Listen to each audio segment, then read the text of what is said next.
Hola, muy buen día. Hoy en este día, domingo 17 de enero del año 2021, hoy,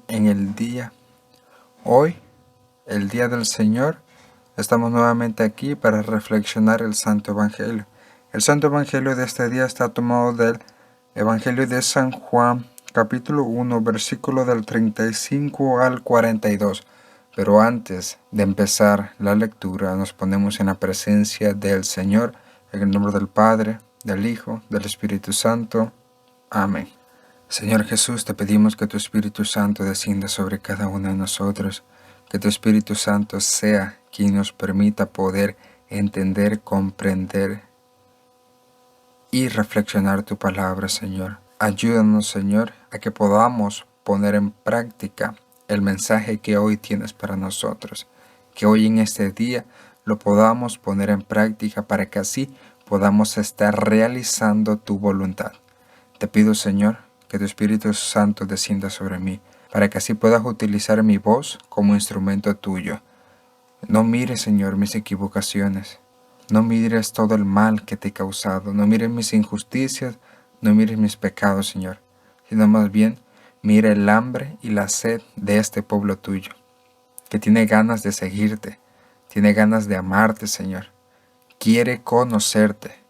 Por eso te pido, Señor, que me des el privilegio de poder dar a conocer tu palabra. Pero que no sea yo el que hable, sino más bien que el Espíritu Santo utilice mi voz para expresar tu palabra. Comenzamos por la señal de la Santa Cruz de nuestros enemigos. Líbranos, Señor Dios nuestro, en el nombre del Padre, del Hijo, del Espíritu Santo. Amén. Como les digo, el Santo Evangelio está tomado de San Juan, capítulo 1, versículo 35-42. Los primeros discípulos. Al día siguiente, Juan se encontraba de nuevo allí con 2 de sus discípulos. Fijándose en Jesús que pasaba, dice: «He ahí el Cordero de Dios». Los 2 discípulos lo oyeron hablar así y siguieron a Jesús. Jesús se volvió y al ver que lo seguían les dice: «¿Qué buscan?». Ellos le respondieron: «Rabí», que quiere decir maestro, «¿dónde vives?». Le respondió: «Vengan y lo verán». Fueron pues, vieron dónde vivía y se quedaron con él aquel día. Eran más o menos las 4 de la tarde. Andrés, el hermano de Simón Pedro, era uno de los 2 que habían oído a Juan y habían seguido a Jesús. Este encuentra primeramente a su propio hermano Simón y le dice: «Hemos encontrado al Mesías», que quiere decir Cristo, y lo llevó a Jesús. Fijando Jesús su mirada en él, le dijo: «Tú eres Simón, el hijo de Juan. Tú te llamarás Kefas», que quiere decir piedra. Palabra del Señor. Gloria a ti, Señor Jesús. Hoy en este día domingo podemos ver que el Evangelio tiene muchos puntos en los cuales quiero tratar. El primero es cuando Juan nombra a Jesús: «He ahí el Cordero de Dios».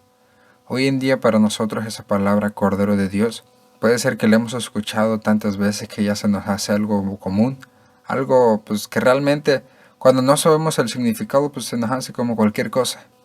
Pero realmente en ese tiempo el que Juan dijo Cordero de Dios a Jesús realmente no era cualquier cosa. Para los judíos, el que le llamaran o el que le hayan llamado a Jesús Cordero de Dios no significó cualquier cosa. ¿Por qué? Porque hasta la misma Escritura lo da a conocer. Cuando Juan le llama a Jesús: «He ahí el Cordero de Dios», sus 2 discípulos lo dejan y se van y siguen a Jesús. ¿Qué nos da a entender eso? Primero, debemos de entender qué significa o qué quiere dar a entender eso de Cordero de Dios. En ese tiempo, en los tiempos de Jesús, para los judíos el cordero era uno de los animales más sagrados, más limpios, más puros. ¿Por qué? Porque una vez al año se reunía todo el pueblo y tomaban un cordero, un chivo. Entonces ese chivo o cordero lo pasaban entre todas las personas que se habían reunido, que era pues todo el pueblo, y lo iban tocando. Y ellos creían que al momento de tocarlo sus pecados se transferían a ese animal. Entonces así todo el pueblo lo tocaba. Y el momento hasta el final se lo llevaban al sacerdote. El sacerdote lo sacrificaba. Derramaba su sangre en símbolo del perdón de los pecados de todo el pueblo.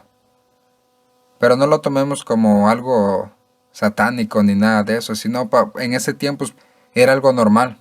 Era algo que en esa cultura practicaban. Y de igual forma cuando lo sacrificaban, cierta parte del animal pues era quemada y la otra parte se cocinaba para hacer comida para el pueblo. No es que desperdiciaban todo el animal y lo tiraban, sino más bien que solamente pues derramaban su sangre y cierta parte del animal era quemada en símbolo del perdón y la otra parte se cocinaba para alimentar al pueblo. Entonces de ahí viene la palabra Cordero de Dios, que también de cierta parte viene siendo una profecía. ¿Por qué? Porque recordemos que Juan el Bautista también es profeta, es el primer profeta del Nuevo Testamento, así que da su profecía y da a conocer al pueblo de que Él es el Cordero de Dios, de que Él iba a ser sacrificado por los pecados, no solo de un pueblo, no solo de una nación, sino los pecados del mundo entero. Eso es lo que significa Cordero de Dios, que iba a ser el último y el único sacrificio que para Dios Padre iba a ser agradable y en el cual Él se iba a tomar para la salvación del mundo entero. Porque gracias a la sangre de Jesucristo hemos conseguido la vida eterna, el perdón de nuestros pecados. Hemos sido desatados y desencadenados del pecado. Y entonces al momento de que creemos en eso y creemos de que Jesús es el Cordero de Dios, automáticamente lo seguimos. ¿Y qué es la primera pregunta que el Señor nos va a hacer? ¿Qué buscas? El Señor te va a preguntar qué buscas cuando lo sigues, por qué lo estás siguiendo. Y recuerda, si vas a seguir al Señor no se sigue para conseguir dinero, para conseguir trabajo, para que te vaya bien en el amor, para que tengas buena suerte. Nada de ese tipo de cosas. Porque el Señor no es un amuleto, ni es ninguna superstición para creer en Él y para que todo te vaya bonito, ni nada de eso, no. Si tú te vas a acercar al Señor, tu único propósito es porque vas a aceptar su voluntad. Y recuerda, para saber cuál es la voluntad de Dios, la voluntad de Dios es que estás dispuesto y te estás comprometiendo a que vas a sufrir por su causa. Vas a sufrir por Él. ¿Y por qué digo que vamos a sufrir por Él? Porque Él sufrió por nosotros y ahora a nosotros nos toca sufrir por Él. Recordemos el pasaje en el Getsemaní, cuando el Señor está sufriendo de tristeza, de miedo, de angustia, desesperación. Ese momento en el cual Él es tentado a dejar o a no sacrificarse por todos nosotros. Él es tentado en ese momento, pero ¿qué? Él está sufriendo hasta el punto que derramó gotas de sangre.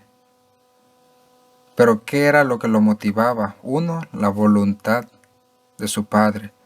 ¿Y cuál era la voluntad de su Padre? Que Él fuera sacrificado para la salvación de todos nosotros. Y otra, por el amor que nos tenía. Y recordemos, el amor y el dolor son cosas que van unidas. Uno no puede amar si no está dispuesto a sufrir por esa persona. Así nosotros, si vamos a amar a Jesús, si vamos a amar a nuestro Señor, hay que estar y debemos de estar dispuestos a sufrir por Él. No tiene lógica que tú quieras seguir al Señor cuando no vas a estar dispuesto a sufrir. Él ya sufrió por ti. Y es algo injusto de que tú vayas día con día evitando el sufrimiento.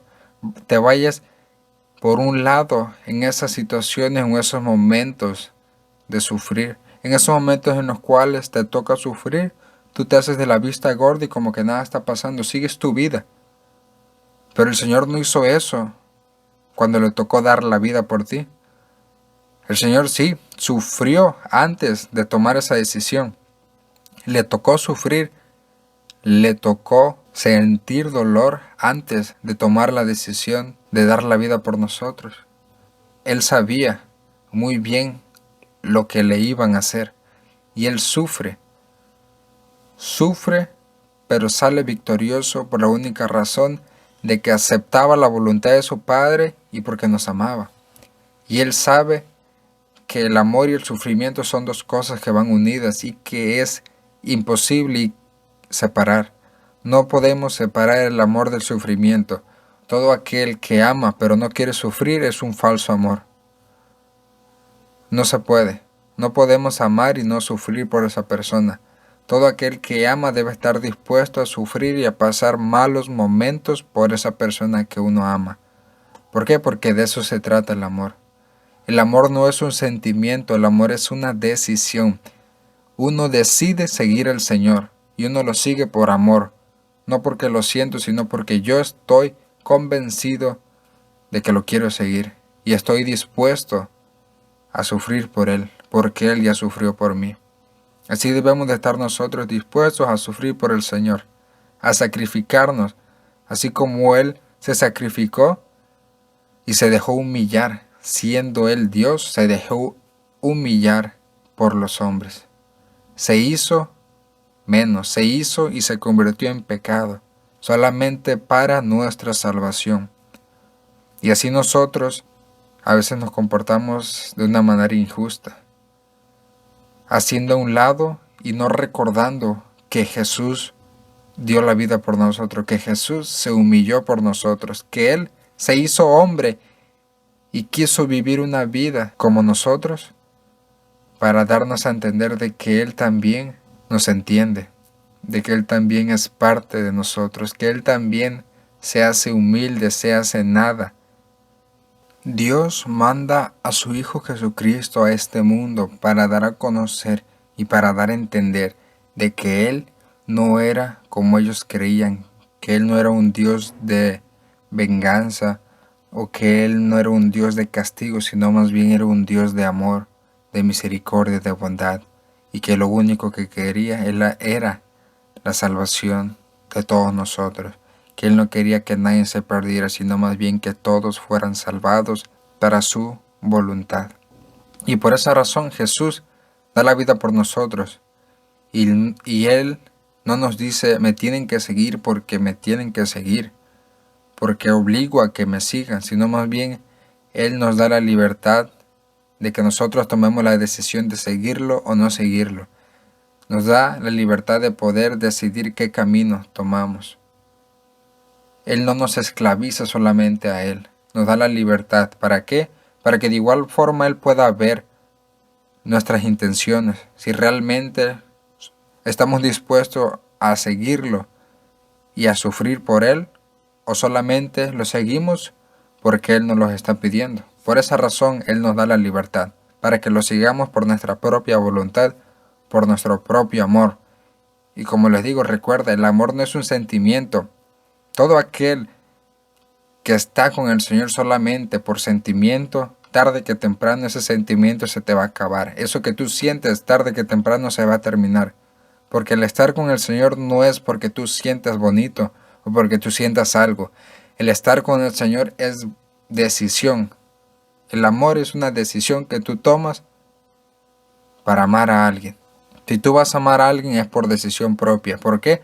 Porque estás dispuesto a sufrir por esa persona. Y cuando tú estás dispuesto a sufrir por esa persona, entonces realmente ahí hay amor verdadero. Y recuerda, el Señor te conoce muy bien.